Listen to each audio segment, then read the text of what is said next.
আজকের মাহফিলের প্রধান বক্তা আমাদের কাঙ্ক্ষিত মেহমান, আন্তর্জাতিক খ্যাতি সম্পন্ন কারি, আন্তর্জাতিক পুরস্কার প্রাপ্ত গায়ক, বলিষ্ঠ কণ্ঠস্বর, বিশিষ্ট ইসলামী গবেষক, মুফাসসিরে কুরআন হযরত মাওলানা কারি সাইদুল ইসলাম আসাদ। এ পর্যায়ে আপনাদের সামনে গুরুত্বপূর্ণ আলোচনা পেশ করছেন আজকের মাহফিলের প্রধান বক্তা, আন্তর্জাতিক পুরস্কার প্রাপ্ত কারি হযরত মাওলানা কারি সাইদুল ইসলাম আসাদ সাহেব। হযরতকে তার আলোচনা পেশ করার জন্য সবিনয় অনুরোধ জানাচ্ছি।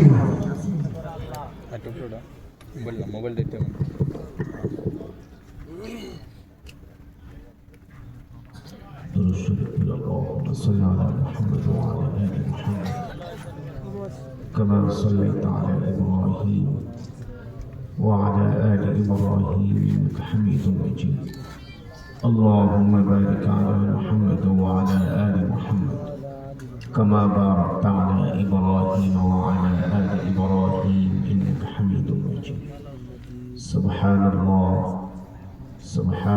وبحمده سبحان الله العظيم السلام عليكم ورحمة الله وبركاته সম্মানিত হাজিরিন, আল্লাহর পেয়ারা বান্দারা, আপনারা ভালো আছেন সবাই? আর মুহাব্বতের সাথে ঈমানি আওয়াজ দিয়ে পড়ি আলহামদুলিল্লাহ। আল্লাহ তাআলার প্রিয় বান্দারা, যদিও প্রচন্ড ঠান্ডা, এই ঠান্ডাকে উপেক্ষা করে আপনারা কোরআনের মজমায় আসছেন। আল্লাহ সুবহানাহু ওয়া তাআলাকে পাওয়ার জন্য যে যত বেশি কষ্ট করবে, মেহনত করবে, নিজের শরীরকে বেশি কষ্ট দিবে, সে আল্লাহ তাআলা তত নিকটবর্তী হতে পারবে, ঠিক না? এ কারণে আমরা শীতকে ভয় না করে জাহান্নামের আগুনকে ভয় করব, ঠিক না? দুনিয়ার এই ঠান্ডা, দুনিয়ার এই কষ্টের চেয়ে জাহান্নামের শাস্তি, জাহান্নামের আগুন আরো যে কত ভয়াবহ হবে, এটা পৃথিবীর কোনো ডিকশনারি, কোনো অভিধানের ভাষা দিয়ে বোঝানো সম্ভব। এই কারণে দুনিয়াতে যারা আল্লাহ তাআলাকে ভালোবেসে, আল্লাহ তাআলাকে ভয় করে, যারা কোরআনের মাহফিলে আসবে, আল্লাহ তাআলা এই কষ্টের বিনিময়ে তাদেরকে জান্নাত দিয়ে দেবে, ঠিক না? তো আল্লাহ তাআলা বান্দারা, আমরা এখন কোরআনুল হাকিমের তেলাওয়াত শুনবো, কালামুল্লাহ শরীফ, আল্লাহ তাআলার কালাম। আজমতের সাথে, মুহাব্বতের সাথে আমরা আল্লাহ তাআলার কালাম শুনবো। আল্লাহ তাআলার কোরআনের তেলাওয়াত শুনলে আল্লাহ তাআলা এক একটি হরফের বিনিময়ে আমাদের আমল নামায় কম পক্ষে 10টি করে নেকি দান করবেন। কয়টা করে নেকি? 10টি। কোরআন আল্লাহ তাআলার জবানের কালাম। কোরআন অনেক বড় দামি কিতাব, ঠিক না? অনেক বড় দামি কিতাব, সুবহানাল্লাহ। তো যারা চায়ের দোকানে আছেন, রাস্তাঘাটে আছেন, বাসা বাড়িতে আছেন, একটু আসেন কোরআনের মাহফিলে, কোরআনের ময়দানে আসেন। চায়ের দোকানে, রাস্তায় ঘোরা ওয়াজ শোনা, ঘরের ভিতরে বসে ওয়াজ শোনা, আর মাহফিলে এসে ওয়াজ শোনা, আসমানের জমিন পার্থক্য। এই মজমার ভিতরে আল্লাহ তাআলার অগণিত রহমতের ফেরেশতারা এখানে আমাদের জন্য মাগফিরাতের দোয়া করতেছে। অগণিত আল্লাহ তাআলার রহমতের ফেরেশতারা আমাদের জন্য দোয়া করছেন আর বলছেন, আল্লাহুম্মা গফির ওয়ারহাম। আল্লাহ, আপনার এই বান্দারা যারা কষ্ট করে আসছে, আপনি তাদেরকে তাদের গুনাহগুলো মাফ করে দেন। আল্লাহ, তাদের উপর আপনি রহম করেন। সুবহানাল্লাহ। ঘরে থাকলে কি দোয়া পাবেন? চায়ের দোকানে থাকলে দোয়া পাবেন?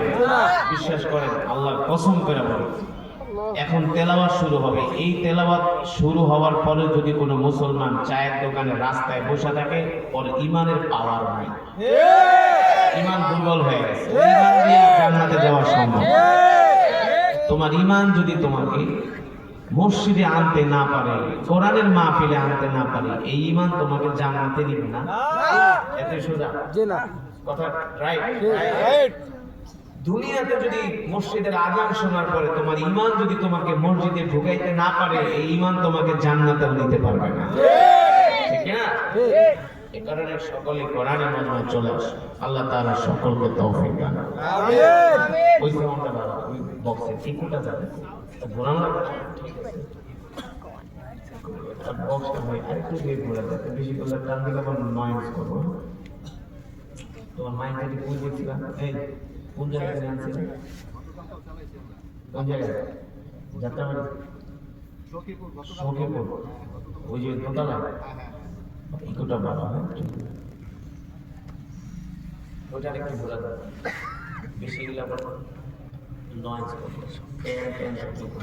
হ্যাঁ, আরেকটু ইকো দিলে বলা যায়। أعوذ بالله من الشيطان الرجيم. الله أكبر الله أكبر سوري नहीं سوري से हम بسم الله الرحمن الرحيم. الله أكبر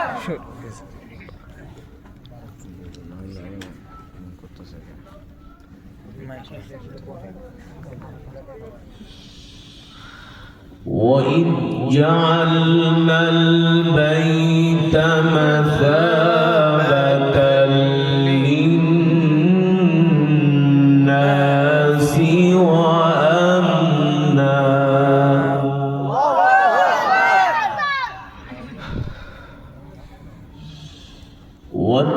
واتخذوا من مقام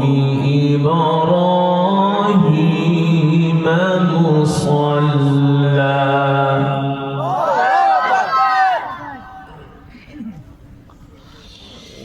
وعهدنا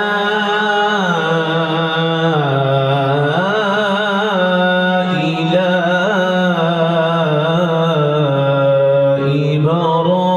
إبراهيم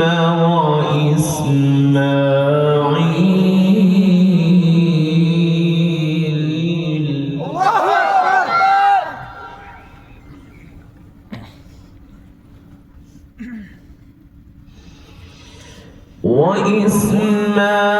وإسماعيل أن طهر بيتي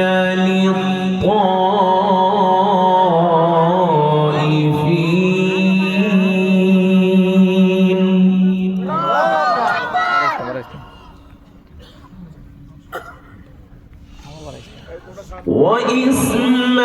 وإسماعيل أن طهر بيتي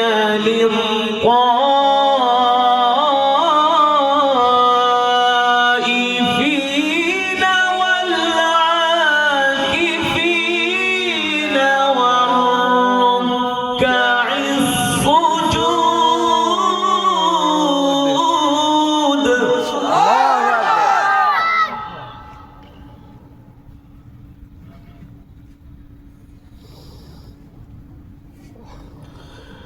وإذ قال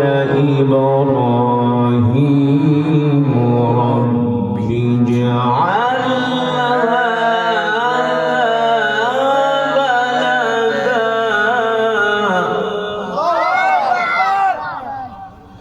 وإذ قال إبراهيم رب اجعل هذا بلدا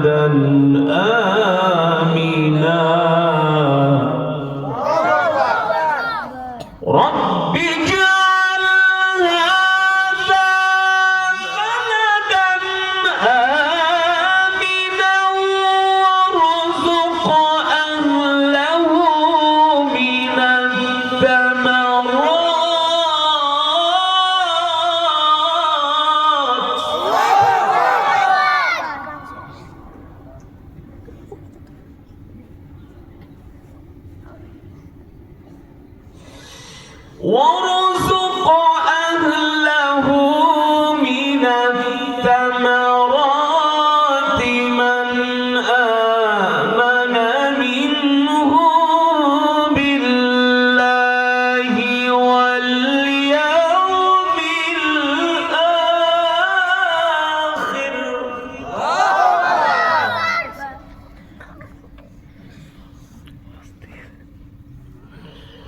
قال ومن كفر فأمتعه قليلا.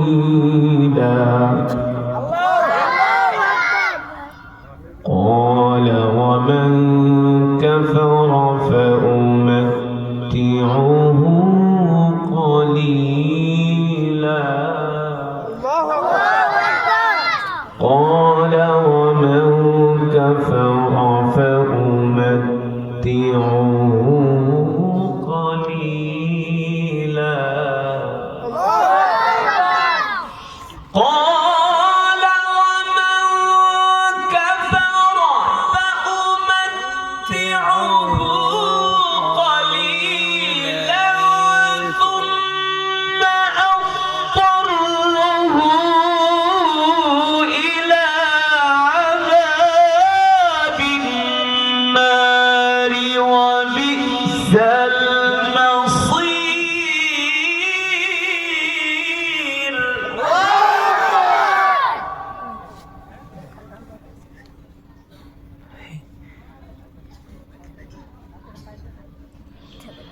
قال ومن كفر فأمتعه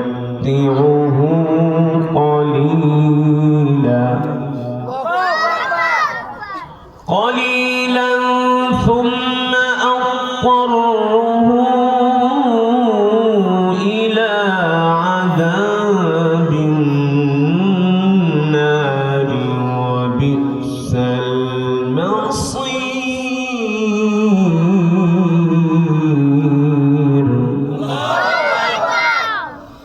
وإذ يرفع إبراهيم القواعد من البيت وإسماعيل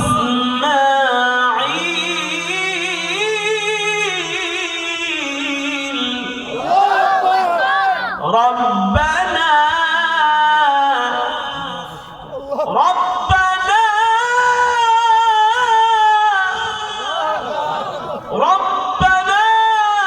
تقبل منا إنك أنت السميع العليم.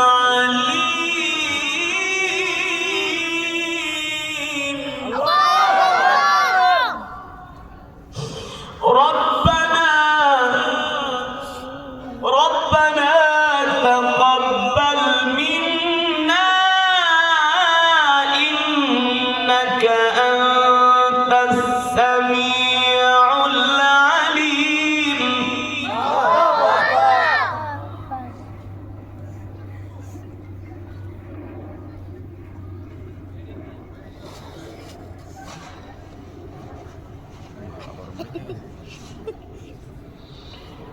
ربنا تقبل منا إنك أنت السميع العليم.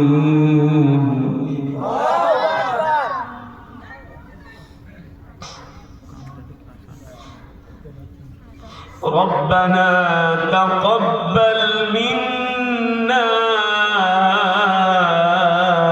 إنك أنت السميع العليم.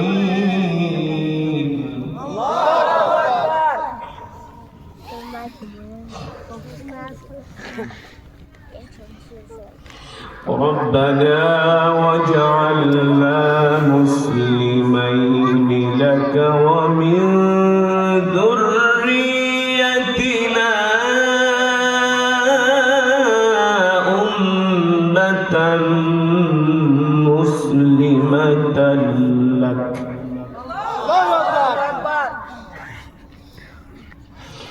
وأرنا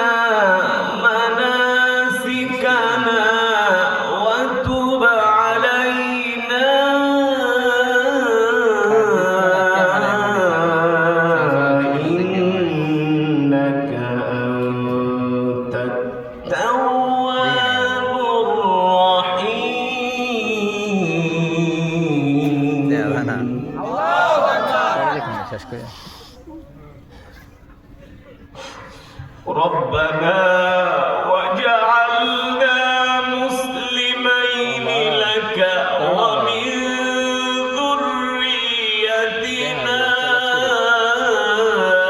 أمة مسلمة لك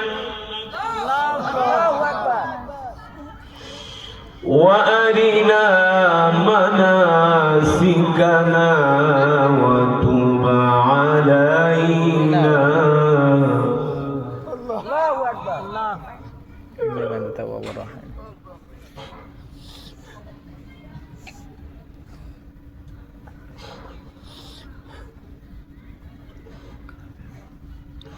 وأرنا مناسكنا وتب علينا وأرنا مناسكنا وتب علينا إنك أنت التواب الرحيم.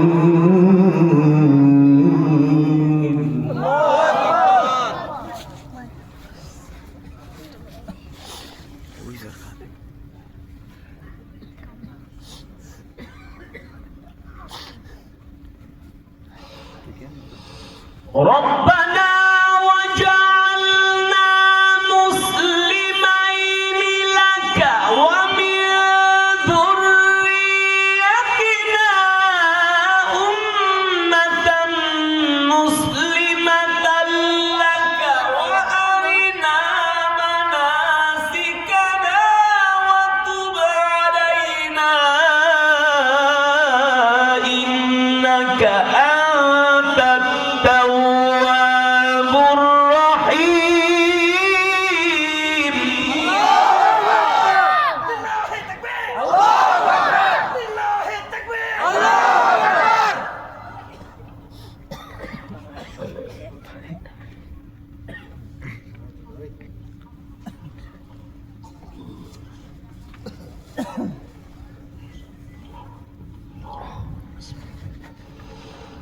وأرنا مناسكنا وتب علينا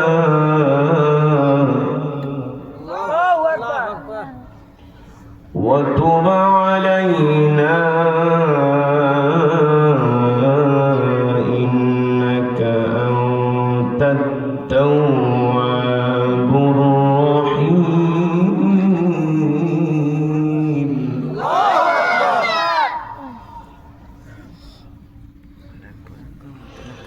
الله أكبر ولله الحمد.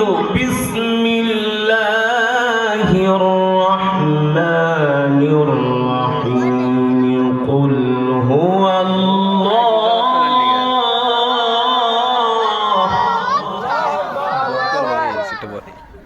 قل هو الله أحد الله الصمد لم يلد ولم يولد ولم يكن له كفوا أحد. بسم الله الرحمن الرحيم.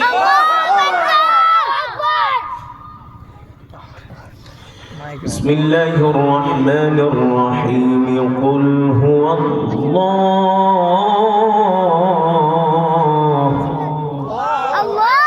قل هو الله أحد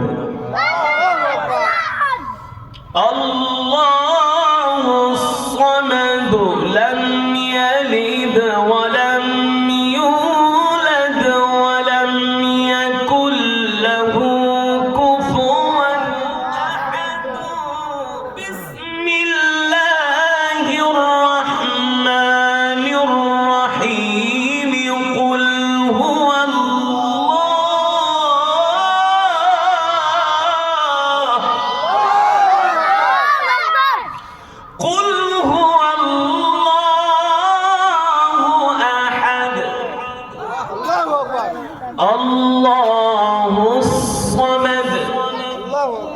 لم يلد ولم يولد ولم يكن له كفوا أحد لم يلد ولم يولد ولم يكن له كفوا أحد صدق الله العلي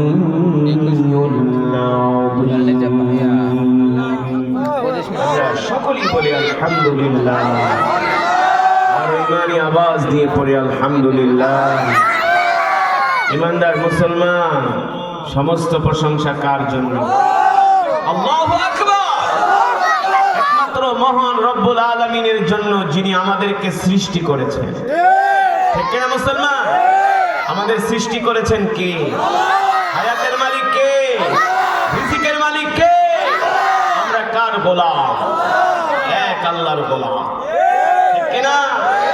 আমরা কোন নেতার গোলাম না, নেত্রীর গোলাম না, মুসলমান আমেরিকার গোলাম হতে পারে না, ভারতের দালাল হতে পারে না, দিল্লির গোলাম হতে পারে না, কাফের মুশরিক কখনো মুসলমানের বন্ধু হতে পারে না। পারে? পারে না।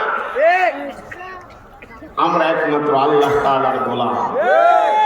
আল্লাহর গোলামেরা বসে বসে মহান রবের জবানের কালামের তেলাওয়াত শুনেছে। আসমানের নিচে জমিনের উপরে এর চাইতে আর উত্তম জিকির হতে পারে না। মুসলমান বলেন, আল্লাহর কোরআন কেমন লেগেছে? যাকে বলে হার্ট টাচ, হৃদয় ছুঁয়ে যায়। ঠিক না? কত সুন্দর পরিবেশ, কোনো শীতই নাই। শীত আছে? এই দেশের মুসলমানদের কত নাম্বার গরু খাওয়া মুসলমান, এটা অন্য দেশে না গেলে বুঝবেন না। কোনো ঠান্ডা নাই, অথচ এলাকার আশেপাশে যত মুসলমান আছে সব যদি আসে, এটা 3 প্যান্ডেলও জায়গা দেওয়া যাবে না। কিন্তু এখানে যদি 10টা মেয়ে আইনা একটা গানের অনুষ্ঠান করতো, দেখতেন 10 প্যান্ডেলও জায়গা দেওয়া যাবে। সেই সন্ধ্যা থেকে স্টেজ প্যান্ডেল ভরে যেত। আফসোস, আফসোস মুসলমান, এই দুনিয়ার জমিনে যদি আল্লাহর কালাম এত সুন্দর হয়, জান্নাতে আল্লাহ তাআলা নিজে কোরআনুল কারীমের তেলাওয়াত করে শোনাবে। জান্নাতে পড়বেন আল্লাহ তাআলা। সুবহানাল্লাহ। আল্লাহু আকবার। রব্বে কারীমের সেই দিন জান্নাতে তেলাওয়াত শুনে চোখের পলকে 50,000 বছর কেটে যাবে। এবার বুঝেন, এই কণ্ঠের মালিক আল্লাহ তাআলা না? আল্লাহ তাআলা পয়গম্বর দাউদ আলাইহিস সালামকে যে কণ্ঠ দিয়েছেন, তিনি কণ্ঠ দিয়ে দেখুন জবর তেলাওয়াত করতেন। আকাশের উড়ন্ত পাখি উড়া বন্ধ করে জমিনে বসে যেত। সমুদ্রের মাছগুলো লাফিয়ে লাফিয়ে উঠে যেত। সমুদ্র থেকে জমিনে মাছ লাফিয়ে উঠে পয়গম্বর দাউদের জবর তেলাওয়াত শুনতেন। কণ্ঠের মালিক আল্লাহ তাআলা মানুষকে এত সুন্দর কণ্ঠ দিয়েছে, তো রবের কণ্ঠ কেমন হবে? সুবহানাল্লাহ।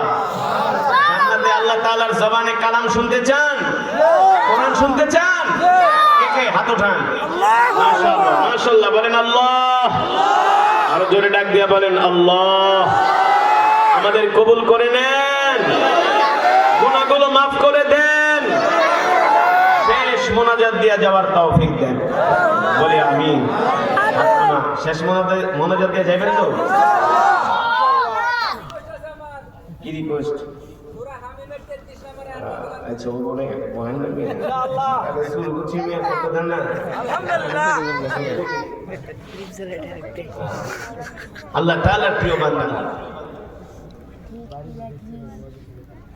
আল্লাহ তাআলা এই কোরআন নাযিল করেছেন কার উপরে? আল্লাহর উপরে। রংপুর যায় এক ওয়াজে কইছিলাম, আল্লাহ কোরআন নাযিল করছে কার উপরে? কয় আল্লাহর উপরে। আমি থেকে দিকে আয় করে কতক্ষণ পিটায় আল্লাহ তাআলা কোরআন নাযিল করেছেন বিশ্ব নবীর উপরে। এতটুকু জ্ঞান অনেক মুসলমানের শিখে নাই। এই ওয়াজ মাহফিল কেন আয়োজন করা হয়? বাংলাদেশে এত মাহফিল কেন আয়োজন করা হয় বলে? শুধু আপনাদেরকে কোরআন শেখানোর জন্য, দিন শেখানোর জন্য। ঠিক না? অল্পরা তারপরও আসে না, দোকানে বসে বসে বিড়ি টানে। সারা জীবনই টানবি, বাথরুমে যে এত বিড়ি টানো। আসো কোরআনের মাহফিলে। রং চা খাইতে খাইতে জীবনটার করে তেজপাতা করে ফেলেছে। এই মজা কি বাবা কোরআনের মাহফিলে না আসলে? ওই জান্নাতে আল্লাহ তাআলার জবানে কারা কোরআনুল কারীমের তেলাওয়াত শুনতে পারবে? যারা দুনিয়ার জমিনে আল্লাহ তাআলার কোরআনের তেলাওয়াত করে। ঠিক না? যারা দুনিয়ার জমিনে আল্লাহর কোরআনকে ভালোবাসে, কোরআনের মজমায় আসে, কোরআনের মাহফিলে আসে, তারাই কেবলমাত্র জান্নাতে আল্লাহ তাআলার জবানে কালাম শুনতে পারবে।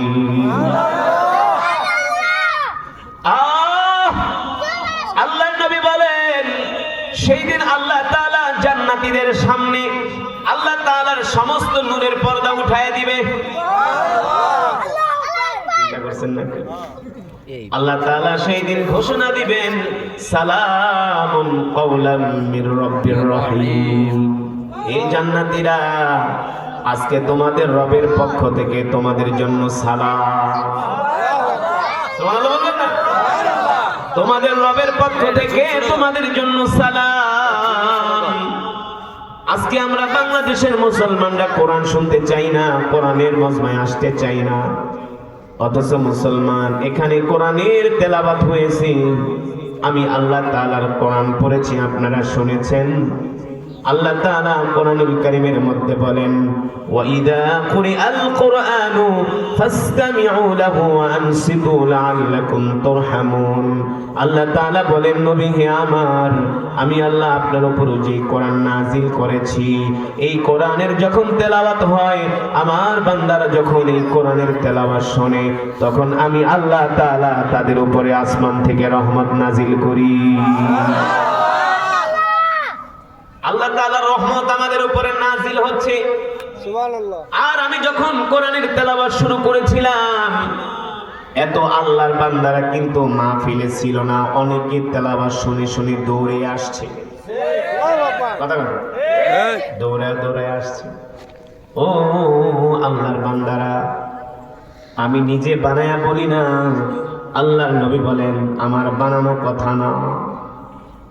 আল্লাহ রাসূল বলেন, যারা দুনিয়ার জমিনে আল্লাহর কোরআনকে ভালোবাসে, তারা হলো আল্লাহর পরিবারের অন্তর্ভুক্ত। আল্লাহ তাআলার পরিবারের অন্তর্ভুক্ত হবে হাশরের ময়দানে যারা আল্লাহর কোরআনকে ভালোবাসবে। সুবহানাল্লাহ বলেন। কার পরিবারের অন্তর্ভুক্ত? আল্লাহ নিজে বলছেন, আহলুল কোরআন হুম আহলুল্লাহ। যারা দুনিয়াতে কোরআনকে ভালোবাসে, তারা হলো আমার আহাল, তারা হলো আমার পরিবারের অংশ। যদি আমরা আল্লাহ তাআলার পরিবারের অংশ হয়ে যাই, ফেরেশতাদের 14 গোষ্ঠীর ক্ষমতা নেই আমাদেরকে জাহান্নামে দেওয়া। আছে? কারণ আমরা তো আল্লাহর পরিবারের অন্তর্ভুক্ত। আল্লাহ আমাদের কবুল করে নেন। আল্লাহ আমাদের কবুল করে নেন। যেটা বলছিলাম বাবারা, এত সুন্দর পরিবেশ, তারপরও বাংলাদেশের মুসলমান মাহফিলে আসে না, নামাজ পড়তে যায় না। যাও, আপনারা কোরআনের মাহফিলে আসছেন, কিন্তু ইশারের নামাজ তো অনেকেই পড়তে যায় না। যে না পারছে হেও পাইছি, ভালো। আমাদের দেশের মানুষ আবার ভালো আছে, সবকিছুতেই ঠিক, সরল সহজ। আমাদের দেশের মানুষ কি সরল সহজ। যেটা বলছিলাম, এত সুন্দর পরিবেশ, তারপরে আমরা কোরআনের মাহফিলে আসি না। আমি গতকালকে ইরান থেকে প্রোগ্রাম করে আসলাম। ইরান থেকে আমি যে দৃশ্য দেখে আসছি, এই দৃশ্য যদি বাংলাদেশের মুসলমানরা দেখতো, তাহলে একজনও নামাজ ছাড়তো না। আমি যখন ইরানের রাজধানী তেহরানে বিমানবন্দরে নামলাম, এয়ারপোর্টে ঢোকার পরে মনে হইল আবহাওয়া স্বাভাবিক, কিন্তু এয়ারপোর্ট থেকে যখন গাড়িতে ওইটা তেহরানের দিকে যাওয়া শুরু করলাম, পুরা রাস্তার চতুর্পাশে শুধু বরফ আর বরফ। কি 0 ডিগ্রি সেলসিয়াস। 10:30 বাজে। ডিপ ফ্রিজ আছে না? ডিপ ফ্রিজে মাছ রাখলে কেমন হয়? পুরা বরফ হয়ে যায় না? পুরাটা তেহরান পুরাটা বরফ, বরফে ঢাকা।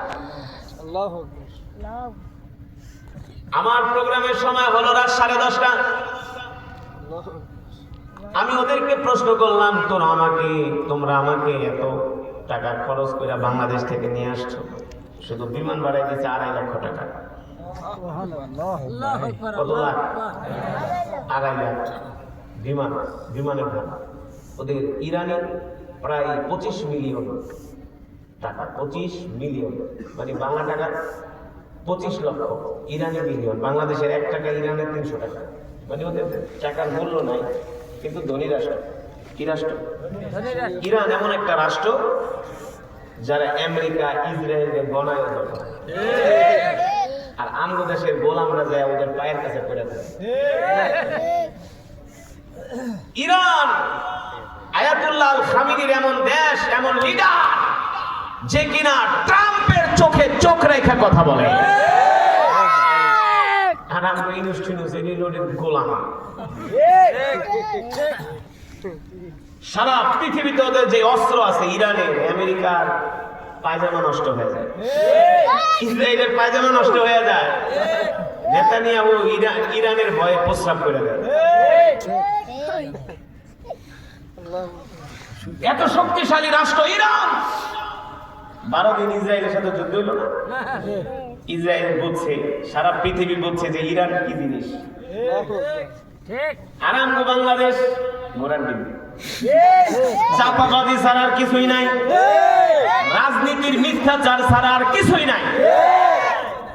এই দেশের রাজনীতিবিদরা যে কত নম্বর প্রতারকার ভণ্ড, পৃথিবীর কোথাও এত চাপাবাজ রাজনীতি কোথাও নাই।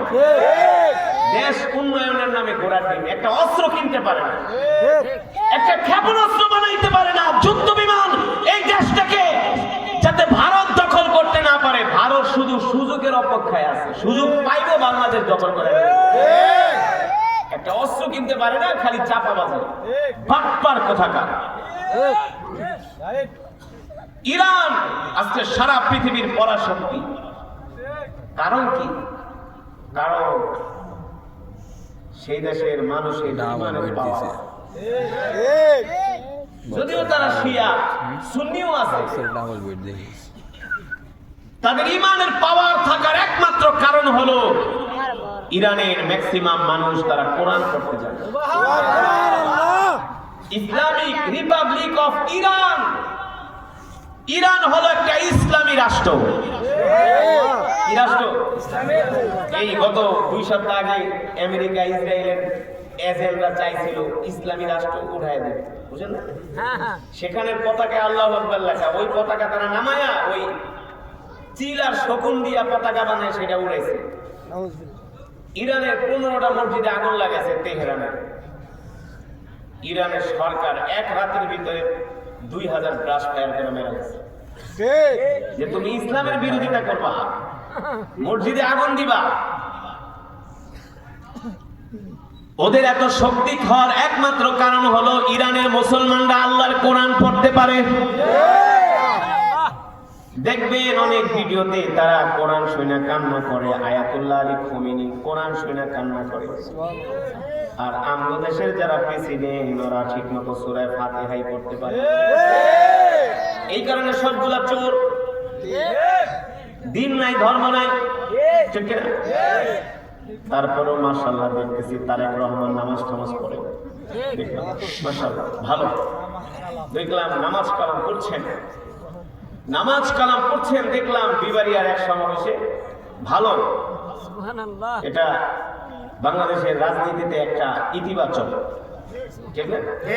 সব নেতারা তো মিটিং করতে খালি বিড়িটা নেয় না, কি ভাবলো আর সিগারেট খায়, মনে হয় আর পকেট টাকা দিয়ে খায়। এগুলো সব জনগণের পয়সা, সব গার্মেন্টস শ্রমিকদের পয়সা, প্রবাসীদের পয়সা, এদেশের কৃষকদের পয়সা। ওই চোরেরা হাজার হাজার কোটি টাকা টাকা চুরি করে বিদেশে দিয়ে পালায় আছে, ওই টাকা চুরি না করে যদি ওরা অস্ত্র কিনতো, আজকে ভারত কথায় কথায় আমাদের হুমকি দিতে পারত। বুঝতেছেন না? আজকে গাজার কেন এই অবস্থা? গাজার অস্ত্র না, এই কারণে ইসরায়েল গাজা দখল করতে পারছে। অস্ত্র থাকলে পারতো? পারতো না। 2 দিন পর পর ভারত হুমকি দেয় বাংলাদেশ দখল করবো। ওই পাকিস্তানের কাছে গেলে দিক পুরো মুদির ধুতি খুলে দেয়। পাকিস্তানে তো বাপ বাপ কয়, পাকিস্তানের মারে একটা, পাকিস্তানে মারে 3টা। এই চাপাবাজি দিয়া পৃথিবীতে চলা যায় না। পৃথিবীতে চলতে হলে কোমর সোজা করে চলতে হবে। যেটা বলছিলাম, আমি ওদেরকে জিজ্ঞেস করলাম, তোমরা আমাকে এত টাকা খরচ করে তোমাদের এই দেশে প্রোগ্রামে আনলা, পুরা তেহরানে বরফ, একে তো বৃষ্টি, একে তো শীত, আবার দ্বিতীয়ত বরফের বৃষ্টি হচ্ছে, বরফ। আসরের পরে মনে হয় যে পুরা বরফের মতো, বৃষ্টির মতো বরফ পড়তেছে। আমি বলি এটা আবার কোন দেশ? 1 মিনিট বাইরে দাঁড়ানো যায় না, পুরা শরীর শীতে, পুরা শরীর একেবারে কাঠ হয়ে যায়, শুকায় যায়, হাড্ডিগুলো শক্ত হয়ে যায়, চামড়াগুলো শক্ত হয়ে যায়, এত ঠান্ডা। আমি বললাম, তোমরা আমাকে তোমাদের দেশে আনলা, এই প্রোগ্রামে কি মানুষজন আসবে কিনা শীতের ভিতরে? একজন ইরানিয়ান আমাকে বলে, তুমি আমার সাথে চলো, গেলে দেখবা। বিশ্বাস করেন, তেহরান থেকে প্রায় 70 কিলোমিটার দূরে আমাকে গাড়ি দিয়ে নিয়ে গেল। আমি যখন রাস্তা দিয়ে যাওয়া শুরু করলাম, দেখলাম এমন অবস্থা, এমন অবস্থা, জীবনেও কোনোদিন আমরা এমন বরফ দেখি নাই। যে এরিয়াতে আমার প্রোগ্রাম ছিল, এই যে দেখেন বরফ কারে বলে, কত প্রকার।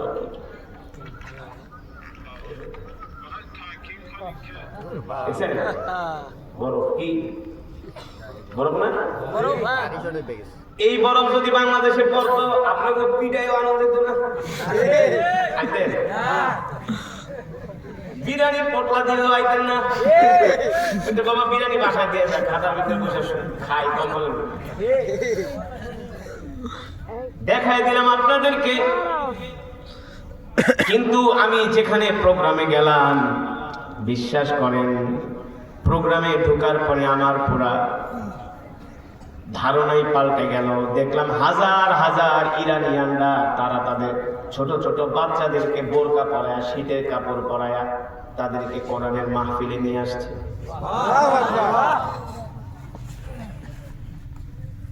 এত প্রচন্ড বরফের মধ্যে ইস্পাহানে এক জায়গায় গেলাম, প্রচন্ড ঠান্ডা পড়তেছে, বরফ পড়তেছে, এই বরফের ভিতরে মানুষ হেঁটে হেঁটে নামাজে আসতেছে।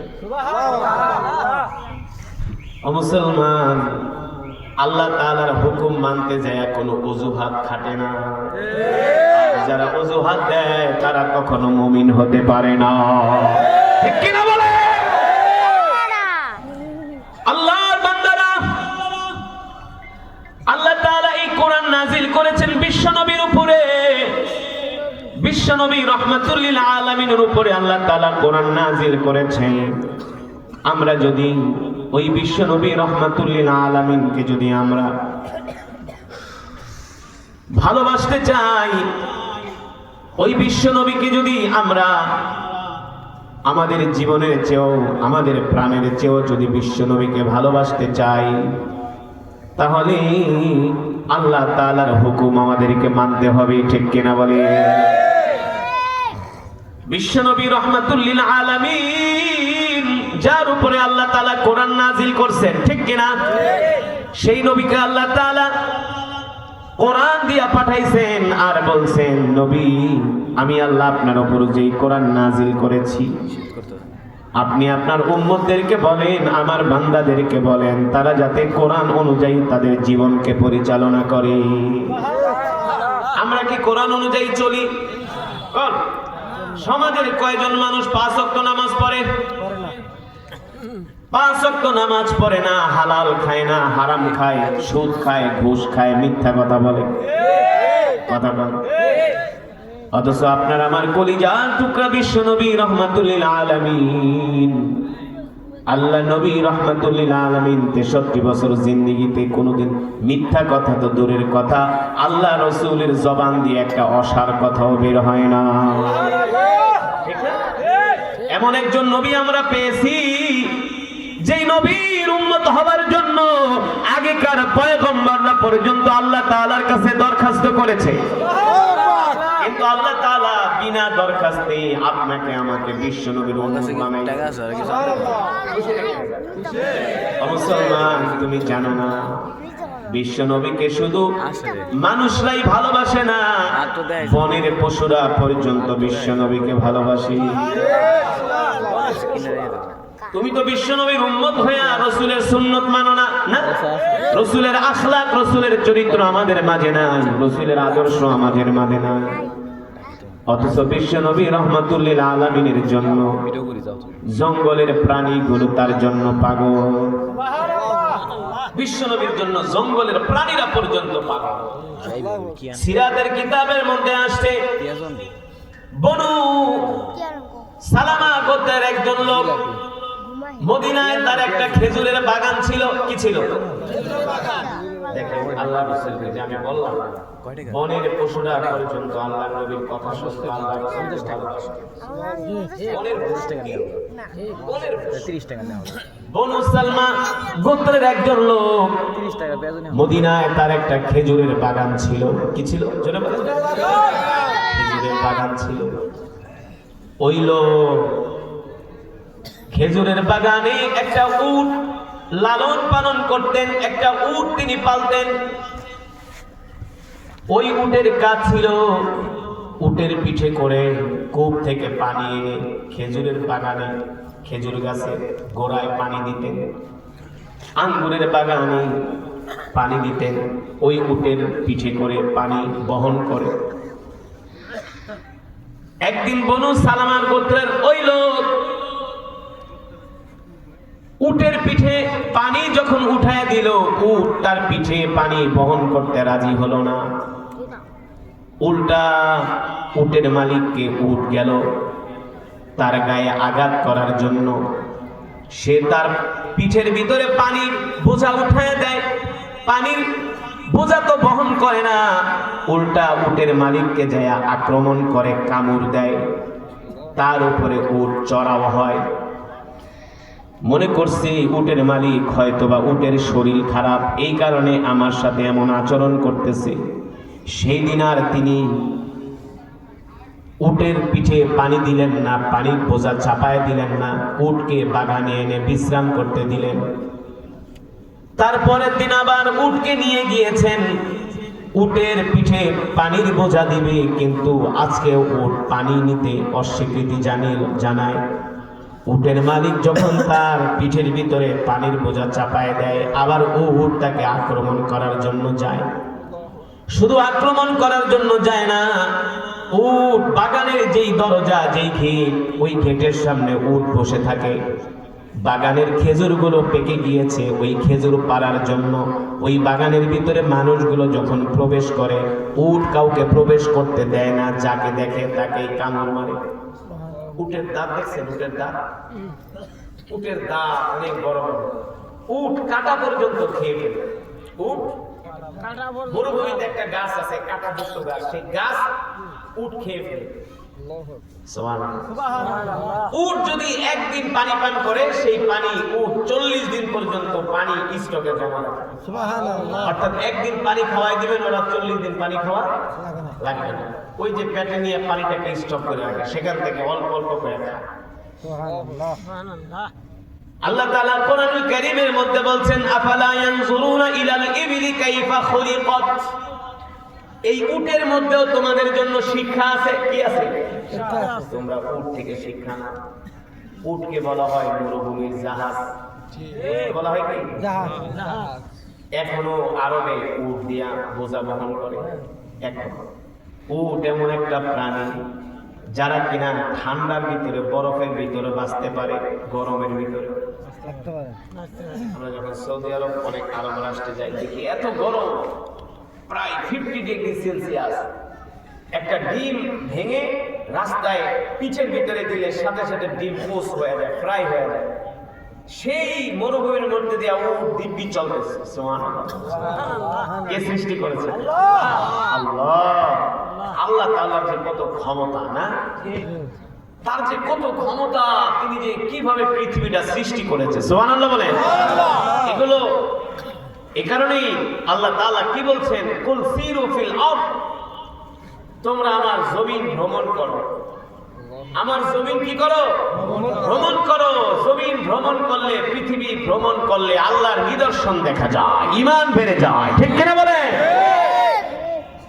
এবার ওই উটের মালিক বাগানে ঢোকে, উট বাগানে ঢুকতে দেয় না। খেজুর পেকে গেছে, খেজুর পারবে, বাগানে ঢুকতে পারে না। অনেক মানুষ এইসব বাগানে ঢোকার চেষ্টা করে, উট কারো কথা শোনে না, যারে পারে তাকে কামড় দিতে আসে। উটের মালিক বেচারা নিরুপায় হয়ে কি করবে, কোনো কুল কিনারা পায় না, কোনো বুদ্ধি পরামর্শ, কি করবে সে কোনো ডিসিশন নিতে পারে না, কিভাবে তার খেজুরগুলো পারবে, কারণ খেজুর পেকে গিয়েছে। এখন যদি খেজুর না পারে তাহলে আর কিছুদিন পরে খেজুরের ন্যায্য মূল্য পাওয়া যাবে না। উটের মালিক টেনশনে পড়ে গেলেন। মদিনার একজন সাহাবী বলল, শোনো, তুমি যেই বিপদে পড়ছো, এই বিপদ থেকে তোমাকে আল্লাহ রাসূল ছাড়া আর কেউ সাহায্য করতে পারবে না। একমাত্র আল্লাহ নবী পারবে তোমাকে এই সময় তোমাকে হেল্প করতে। আল্লাহ নবী পারবে তোমাকে এই সময় এই সিচুয়েশন থেকে তোমাকে উঠাতে। তুমি একটা কাজ করো, আল্লাহ নবী মুহাম্মদ সাল্লাল্লাহু আলাইহি সাল্লামের কাছে যাও, যে এই ঘটনাটা খুলে বলো। এবার বনু সালমা গোত্রের ওই উটের মালিক আল্লাহ রাসূলের কাছে আসলেন মসজিদে নববীতে। এসে বললেন, ওগো আল্লাহ রাসূল, মদিনায় আমার একটা খেজুরের বাগান আছে, খেজুরগুলো পেকে গিয়েছে, কিন্তু আমি একটা উট লালন করি, উট পালন করি। আমি এই উট দিয়ে আমি আমার মাল বহন করি। কূপ থেকে পানি এনে উটের পিঠে করে আমি আমার বাগানের ভিতরে শেষ কাজে আমি পরিচালনা করি।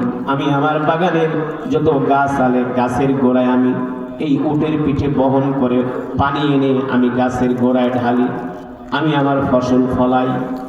কিন্তু কিছুদিন ধরে উট আমার কথা শোনে না। উট তার পিঠে কোনো বোঝা বহন করতে রাজি না, উল্টা আমাকে আক্রমণ করে, কামড়াতে আসে। শুধু আমি না, উট আমার বাগানের গেটের সামনে বসে আছে, কেউ বাগানে প্রবেশ করতে পারে না। অথচ আমার বাগানের খেজুরগুলো পেকে গিয়েছে। এই সময় যদি আমি খেজুর পাড়তে না পারি, আর কিছুদিন পরে আমি এর ন্যায্য মূল্য পাবো না। এই কথা শোনার পরে বিশ্বনবী রাহমাতুল লিল আলামিন সাহাবীদেরকে বললেন, চলো, তাহলে তো মানুষ ক্ষতিগ্রস্তের মধ্যে পড়ে যাবে। এখন যদি খেজুর বিক্রি করতে না পারে তাহলে তো অনেক বড় লসের মধ্যে পড়ে যাবে। চলো দেখি তাকে কোনো উপকার করা যায় কিনা। এই কথা বলে আল্লাহর নবী বিশ্বনবী ওই উটের মালিককে নিয়ে তার খেজুরের বাগানের কাছে আসলেন। তার খেজুরের বাগানের কাছে আসলেন। আসার পরে আল্লাহ নবীকে দেখা উট ছিল বসা, আল্লাহ রাসূলকে দেখা দাঁড়ায় গেল। উট কি ছিল? বসা ছিল। আল্লাহ রাসূলকে দেখা উট দাঁড়িয়ে গেল। উট যখন দাঁড়িয়ে গেছে, অনেক সাহাবীরা বলে, আল্লাহ রাসূল, উট যেহেতু দাঁড়াইছে আপনি যাবেন না, উট আপনাকে কামড় দিবে। কারণ উট বসেছিল, দাঁড়াইছে মানে কি সে রাগান্বিত হয়ে গেছে না, রাগান্বিত হয়ে গেছে। আল্লাহ রাসূল বলে, তোমরা চিন্তা করো না, উট আমাকে কামড় দিবে দূরের কথা, উট আমার সামনেও আসবে না। কেন আসবে না? আল্লাহ নবী শুধু মানুষের নবী না, তিনি হলেন উটেরও নবী। আল্লাহ তাআলা কোরআনুল কারীমে সে কথাই বলছেন, ওয়ামা আরসালনাকা ইল্লা রাহমাতাল লিল আলামিন। সুবহানাল্লাহ। আল্লাহ রাব্বুল আলামিন বলেন, নবী হে আমার, আমি আল্লাহ শুধু আপনাকে কোন গোত্রের, কোন বংশের মানুষের কোন দেশের নবী কইরা পাঠাই নাই, আপনি হলেন কুল কায়নাতের নবী। সুবহানাল্লাহ বলেন। আপনি শুধু মানুষের নবী না, আপনি গাছের নবী, মাছের নবী। ওই আফ্রিকার গহীন জঙ্গলে যত হিংস্র প্রাণী আছে, যত বড় জঙ্গলে যত প্রাণী আছে, জলজ প্রাণী, প্রত্যেকটা প্রাণীর নবী করে আমি আল্লাহ আপনাকে দুনিয়াতে পাঠিয়েছি। আপনার কথা যেমন মানুষ শোনে, জঙ্গলের প্রাণীগুলো আপনার কথা শুনবে। এবার আল্লাহ রাসূল বিশ্ব নবী রাহমাতুল্লিল আলামিন উট যখন দাঁড়িয়ে গেছে, আল্লাহ রাসূল হাঁটতে হাঁটতে উটের সামনে যাচ্ছেন। সাহাবীরা বললেন, ওগো আল্লাহ রাসূল, উটের কাছে যাবেন না, উট আপনাকে কামড় দিবে, আক্রমণ করবে। আল্লাহ রাসূল বললেন, সাহাবীরা তোমরা চিন্তা করো না, উট আমার সাথে খারাপ আচরণ করবে না, উট আমার উপর চড়াও হবে না। এই কথা বলে বিশ্বনবী রাহমাতুল্লিল আলামিন হাঁটতে হাঁটতে উটের কাছে গেলেন। উটের কাছে যাওয়ার পরে আল্লাহ রাসূল দাঁড়িয়ে রইলেন। উট দূর থেকে দৌড়ায়া এসে আল্লাহ রাসূলের পায়ের কাছে তার মাথাটা ঝুঁকিয়ে দিলেন। উট আল্লাহ রাসূলের পায়ের কাছে এসে তার মাথাটা ঝুঁকিয়ে দিলেন। বুঝলেন? উট মাটিতে বসে তার মুখ তার মাথাটা আল্লাহ রাসূলের পায়ের কাছে ঝুঁকিয়ে দিলেন। আল্লাহ নবী উটের মাথায় হাত দিয়ে বলে, কি তুমি পাগলামি করো কেন? মানুষের উটের চোখ দিয়ে ঝরঝর করে পানি পড়ছে। তার মানে উটের মনে কি আছে? কষ্ট আছে। আল্লাহ রাসূল বলে, তুমি পাগলামি করো কেন? মানুষদেরকে কামড় দাও কেন? তার চোখ দিয়ে ঝরঝর করে পানি পড়তেছে। আল্লাহ রাসূল উটের মাথায় হাত দিয়া আদর করে দিতেছেন, হাত বুলায় দিতেছেন, আর বলতেছেন, শোনো, মানুষকে কষ্ট দিও না, মানুষকে কষ্ট দিও না, মানুষের উপরে চড়াও হইও না। এই কথা বলার পরে উট তার মাথা নাড়ায়া বলতেছে, আল্লাহ রাসূল, আর আমি কোনোদিন মানুষকে কষ্ট দিব না। এবার আল্লাহ নবী বললেন, যাও। এই কথা বলার পরে উট আবার দাঁড়ায়া তার জায়গা মতো দিয়ে বসে পড়লেন। এবার ওই বনু সালমা গোত্রের উটের মালিককে আল্লাহ নবী ডাক দিয়া বললেন, এবার তুমি যাও উটের কাছে। এবার উটের কাছে যায়, আর উট তার উপরে চড়াও হয় না। তার মানে কি? আল্লাহ নবীকে শুধু মানুষ ভালোবাসে না, উট আল্লাহ রাসূলকে ভালোবাসি। ঠিক কি না? সেই নবীর উম্মত আমরা খুশি নাকি বেজার? আরে জোরে বলেন, খুশি নাকি বেজার? ও মুসলমান, আল্লাহ রাব্বুল আলামিন কোরআনুল কারীমের মধ্যে বলেন, কুল ইন কুনতুম তুহিব্বুনাল্লাহ ফাত্তাবিউনি ইউহিব্বুকুমুল্লাহ ওয়া ইয়াগফির লাকুম যুনুবাকুম ওয়াল্লাহু গফুরুর রহিম। আল্লাহু আকবার। আল্লাহ রাব্বুল আলামিন বলে, দুনিয়ার মানুষ, তোমরা যদি আল্লাহ তাআলাকে পেতে চাও তাহলে সর্বপ্রথম তোমরা তোমাদের নবীকে ভালোবাসো। ঠিক কিনা বলে? কাকে ভালোবাসতে হবে? জোরে বলেন, কাকে? আল্লাহ নবীকে ভালোবাসতে হবে। কেমন করে ভালোবাসবেন? ভালোবাসার কতটুকু লিমিটেশন? আল্লাহ রাসূলকে ভালোবাসার কোনো লিমিটেশন নাই। ঠিক কিনা বলে? আল্লাহ রাসূলকে ভালোবাসতে হবে নিজের জীবনের চেয়ে। কিসের জীবনের? শুধু নিজের জীবনের চেয়ে না, সন্তানের চেয়েও আল্লাহর নবীকে ভালোবাসতে হবে। শুধু সন্তানের চেয়ে না, নিজের স্ত্রীর চেয়েও আল্লাহ রাসূলকে ভালোবাসতে হবে। শুধু স্ত্রীর চেয়ে না, নিজের মা বাবার চেয়েও আল্লাহর নবীকে ভালোবাসতে হবে। আমার কথা আল্লাহ রাব্বুল আলামিন কোরআনুল কারীমের মধ্যে বলছেন, তোমরা তোমাদের নবীর অনুসরণ করো। ফাত্তাবিউনি ইউহিব্বুকুমুল্লাহ, তোমরা তোমাদের জীবন দিয়া নবীকে ভালোবাসো। ঠিক কিনা বলেন? যদি তোমরা তোমাদের নবীকে ভালোবাসতে পারো তাহলে তোমরা আমাকে পাবা। কাকে পাবা?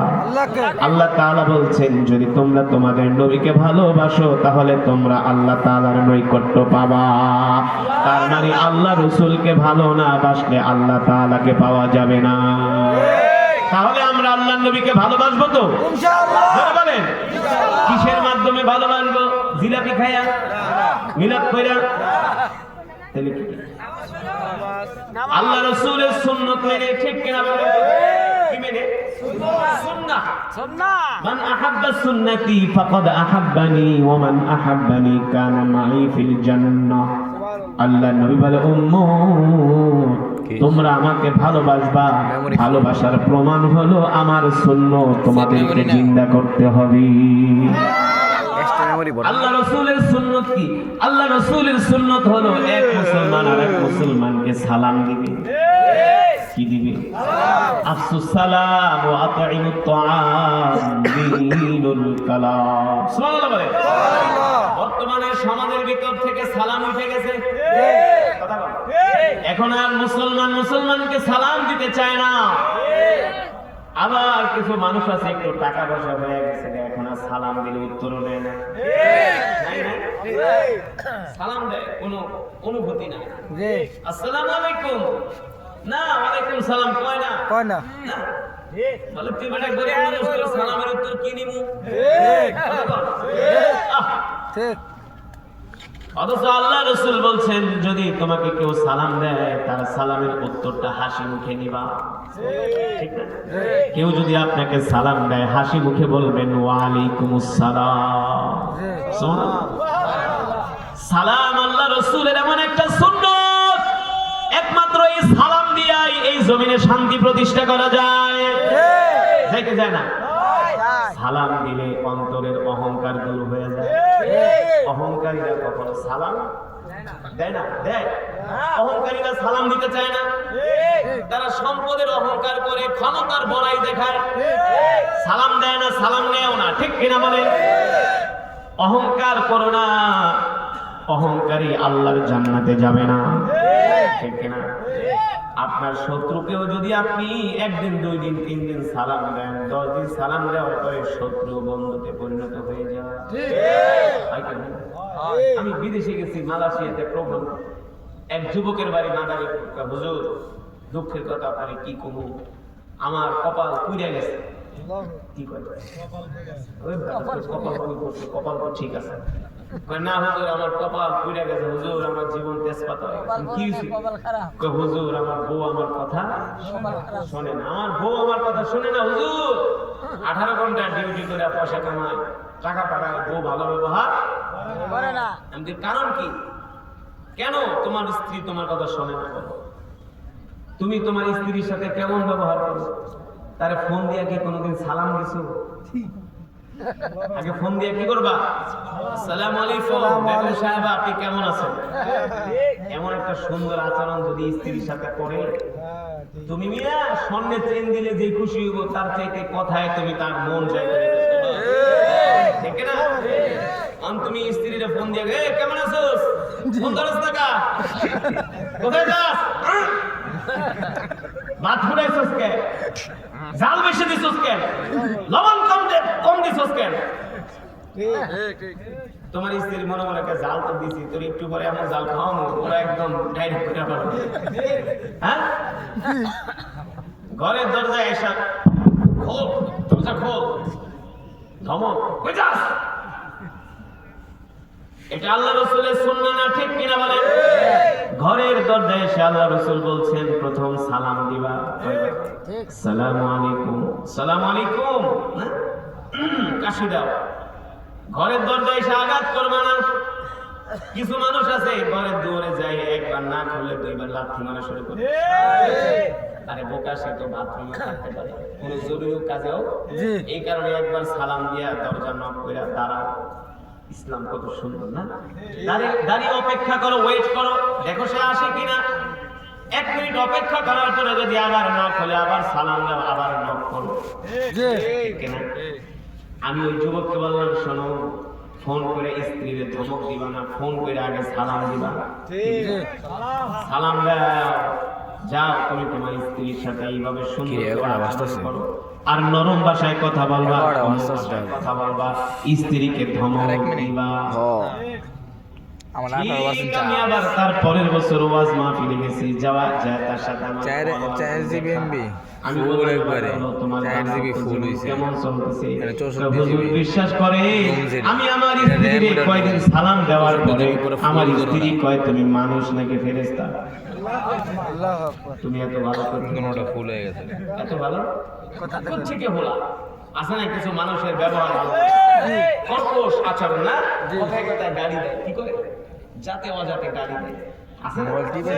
ফ্যামিলির মানুষের সাথে ভালো আচরণ করে না। আল্লাহ রাসূল বলে না না না, লিনুল কালাম, এক মুসলমান আর এক মুসলমানের সাথে নরম ভাষায় কথা বলো। মানুষদেরকে ধমক দিও না, মানুষদেরকে কষ্ট দিও না। আল্লাহ রাসূলের সুন্নাহ, এই সুন্নত গুলো যদি আমরা সমাজে প্রতিষ্ঠা করি, সমাজে শান্তি আসবে কি আসবে না? এখন তো আমরা এক মুসলমান আর এক মুসলমানের সাথে নরম ভাষায় কথা বলা তো দূরের কথা, এক কথায় দুই কথায় ঝগড়া লেগে যায়, বাস দিয়া বাড়ি দেয়, দাও নিয়ে আহে কোবাইতে, একবারে কল্লা ফালায় দেন। না না না, সিবাবুল মুসলিমি ফুসুকুন ওয়া কিতালুহু কুফরুন। আল্লাহ রাসূল বলছেন কোন মুসলমানকে গালি দেওয়া ফাসিকি, আর কোন মুসলমান হত্যা করা কুফরি, ঠিক কিনা বলে?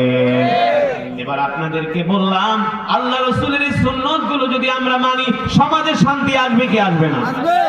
আসবে না?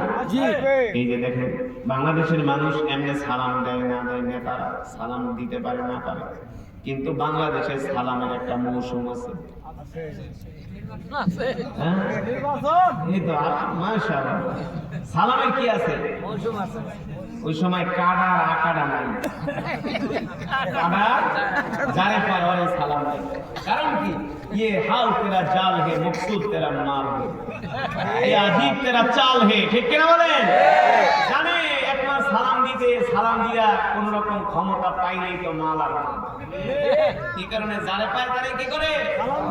না না না, শুধু নির্বাচন আসলে সালাম না, বছরের প্রতিটা দিন মুসলমানদের সালাম দিতে হবে। কথা বলছি বাস্তব না অবাস্তব? বাস্তব না বাস্তব?